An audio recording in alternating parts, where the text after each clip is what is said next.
Hello students, आज हम लोग इंग्लिश लिटरेचर के चैप्टर 14 जिसका नाम है Snow white and the seven drops, इसका सेकंड भाग पढ़ेंगे।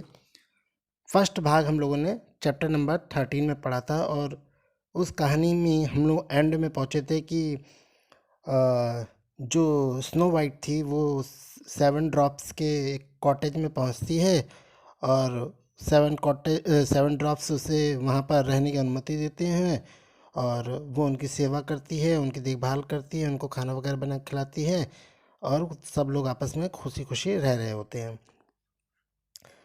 अब उसी कहानी का जो अगला भाग है वो चैप्टर नंबर 14 में है, Snow white and the seven drop भाग 2। तो चलिए स्टार्ट करते हैं इस चैप्टर को, और इस चैप्टर को हम लोग 2 वीडियो में कवर करेंगे और देखते हैं कि इस कहानी में आगे क्या होता है। One day, when the queen was standing in front of the mirror, she again asked the mirror. अच्छा, जब क्या नाम है, हंसमैन आके राजकुमारी वो रानी को बताता है कि भाई हमने तो उसे मार दिया।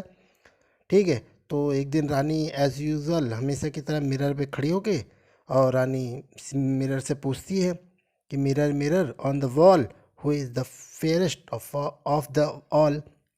हे दर्पण, दीवार पे टंगे हुए दर्पण, कृपया मुझे बताओ कि दुनिया में सबसे सुंदर कौन है।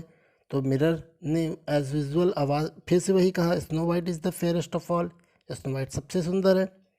और जैसे ही रानी ने ये चीज़ सुनी, the queen began mad with anger, गुस्से से वो पागल हो गई।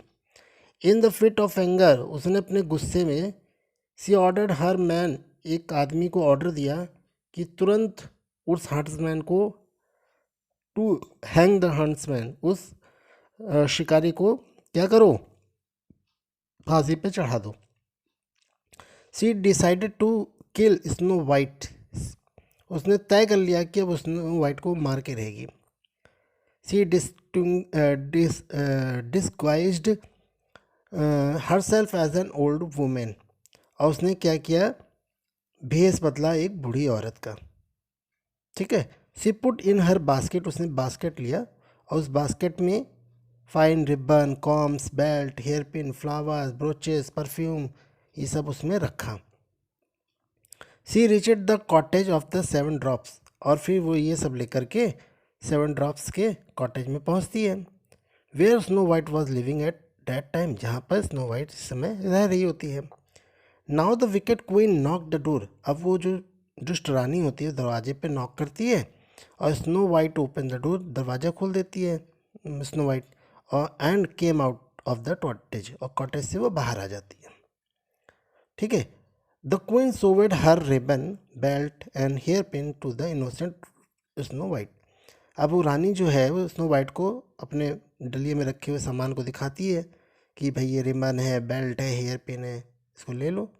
ठीक है, she talked the girl into buying a pretty belt, वो लड़की को बार बार क्या कहती है कि भाई एक ये सुंदर बेल्ट ले लो, खरीद लो, बहुत सुंदर बेल्ट है, तुम पे अच्छी लगेगी। एज सुन एज ही she tied the belt round her waist, she swooned, और जैसे ही वो बेल्ट को अपने कमर पे बांधती है, सी स्नूड, वो बेहोश हो जाती है। ठीक है, द क्वीन लाफेड, रानी ये देखते ही हंसने लगती है, एंड वेंट अवे, और वहाँ से चली जाती है। ठीक है, वहाँ से चली जाती है। अब आइए देखते हैं कि आगे क्या होता है। आगे ये होता है कि when the drafts came home in the evening, कि जब जो बौने होते हैं शाम को घर जब लौट के आते हैं, they found snow white laying on the ground, वो स्नो वाइट को ज़मीन पर पड़ा हुआ पाते हैं, गिरा हुआ पड़ा पाते हैं। दे सॉ द बेल्ट, वो तुरंत क्या करते हैं, वो बेल्ट को खोलते हैं, वो बेल्ट को देखते हैं और अनटाइड इट, उससे खोल देते हैं। और जैसे ही वो खोलते हैं उसको, she came back to her sense, और तुरंत वो उसमें चेतना आ जाती है, इसमें स्नो वाइट में। Every day the dwarfs before leaving the cottage warned Snow White, अब उसके बाद जब भी ड्रॉप्स घर जाते थे बाहर, तो वो स्नो वाइट को वार्न करके जाते थे, चेतावनी दे के जाते थे दिस सेड, वो कहते थे, रिमेंबर, याद रखना, never open the door to any stranger again, दोबारा किसी अजनबी के लिए दरवाज़ा मत खोलना। After some days the stepmother repeated the question to the mirror, कुछ दिनों बाद फिर से वो जो सौतेली माँ होती है वो शीशे के सामने खड़ी होकर के और शीशे के सामने खड़ी होकर के और प्रश्न करती हैं, किससे, इस शीशे से, मिरर से।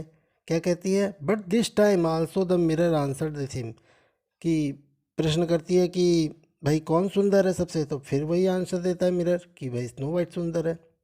The queen anger was beyond control, अब जैसे ये सुनती है वो और गुस्से से पागल हो जाती है, इतनी पागल हो जाती है गुस्से से कि उसका अपने गुस्से पे कंट्रोल नहीं रहता। She made up her mind to kill Snow White, अब वो अपना पूरा मन बना लेती किसी भी कीमत पे अब स्नो वाइट को मार के रहेगी। This time she dressed herself as a farmer's wife, और इस बार वो एक किसान की पत्नी का रूप बदलती है, के रूप में आती है। सी टू के basket full of red juicy Apple, और अब की बार बास्केट में वो लाल रस भरे सेब रखती है ताजे। These Apple looked very fresh, और वो एप्पल देखने में बहुत ताज़े और लाल थे, लेकिन वो लाल और ताज़े जो एप्पल थे वो बहुत ही जहरीले भी थे, but were poisoned. She reached the cottage, वो ये सब लेकर के कॉटेज में पहुंच जाती है। सी अर्स्ड स्नो वाइट, वो स्नो वाइट को अर्स्ट करती है, प्रार्थना करती है, who was peeping through the, जो एक झरोके से झांक के देख रही होती कि भाई बाहर कौन आया है। ठीक है, अब इसके आगे की जो कहानी है प्यारे बच्चों वो हम नेक्स्ट वीडियो में पढ़ेंगे और इस कहानी को ख़त्म करेंगे। बहुत बहुत धन्यवाद।